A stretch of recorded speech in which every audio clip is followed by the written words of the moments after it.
Century 21 et ses 915 agences immobilières au service de vos projets partout en France présentent Sud Radio Conseil de famille. C'est l'heure de retrouver le conseil de famille avec Stéphane Moller. Bonsoir à vous Stéphane. Bonsoir Philippe. Vous êtes associé au sein du cabinet Via. Stéphane, comment le syndic contribue-t-il à la valorisation du patrimoine de ses clients copropriétaires? On va essayer de répondre à cette question avec notre invité Didier Brault, directeur syndic de copropriété dans le réseau Century 21 France. Bonsoir Didier. Bonsoir Stéphane, bonsoir Philippe. La première question qui me vient à l'esprit, comment le syndic contribue-t-il à la valorisation du patrimoine de ses clients copropriétaires ? Eh bien, on n'y fait pas toujours attention, mais la valeur d'un bien en copropriété, c'est pas seulement la valeur intrinsèque de son bien, son type, sa superficie, son exposition, son état. Mais la valeur du bien va dépendre également de son environnement, à savoir dans quel état se trouve la copropriété, ne serait-ce que l'ascenseur qui nous permet d'accéder au palier d'étage. Donc on le voit, l'entretien des parties communes, l'état général de l'immeuble va concourir bien évidemment à la valeur de celle-ci et puis va surtout permettre de satisfaire un candidat acquéreur ou au contraire. Et quid de la rénovation énergétique des immeubles ? La rénovation énergétique des immeubles, c'est un sujet qui est de plus en plus d'actualité.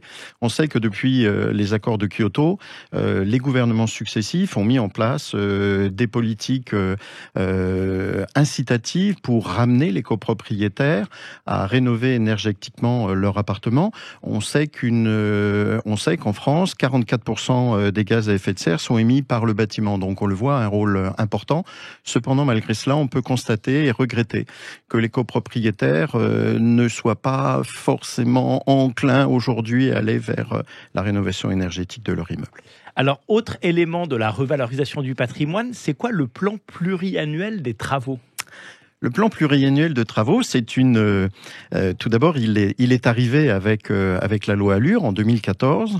Il a été ajourné dans ce cadre législatif et puis le gouvernement l'a remis au goût du jour dans la loi Climat et Résilience du 22 août 2021. Et le but, c'est d'inciter les copropriétaires à rénover leur immeuble. Et c'est quoi son contenu ? Son contenu, va être de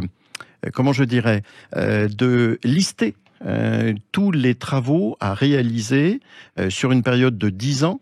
Je rajouterais une petite chose, c'est que tous les immeubles d'habitation totale ou partielle de plus de 15 ans sont concernés. Donc on va lister les travaux de rénovation d'économie d'énergie, mais pas seulement cela. On va également inclure là-dedans des travaux comme la réfection de la cage d'escalier. Et dernière question, qu'est-ce qui va changer avec ce plan ? Ce qui va changer beaucoup de choses, Stéphane. Ce qui va changer, c'est que ce plan a un caractère obligatoire. Aucune copropriété ne pourra y déroger et tout candidat acquéreur aura la connaissance avant la signature du compromis et ensuite avant la signature de la vente définitive du contenu du plan. Donc on peut imaginer qu'un acquéreur qui verra une liste très longue de travaux sera peut-être pas tenté d'acheter tout de suite à tel prix son appartement. On renégociera un peu. Ouais. Exactement. Merci à vous Didier Brault, merci à Stéphane Moller. Conseil de famille à retrouver sur notre site et en podcast. Le site c'est le sudradio.fr et sur le site de Conseil de famille pour toutes vos questions. Conseil avec un s-2-famille.com. C'était Sud Radio Conseil de famille avec Century 21 et ses 915 agences immobilières au service de vos projets partout en France.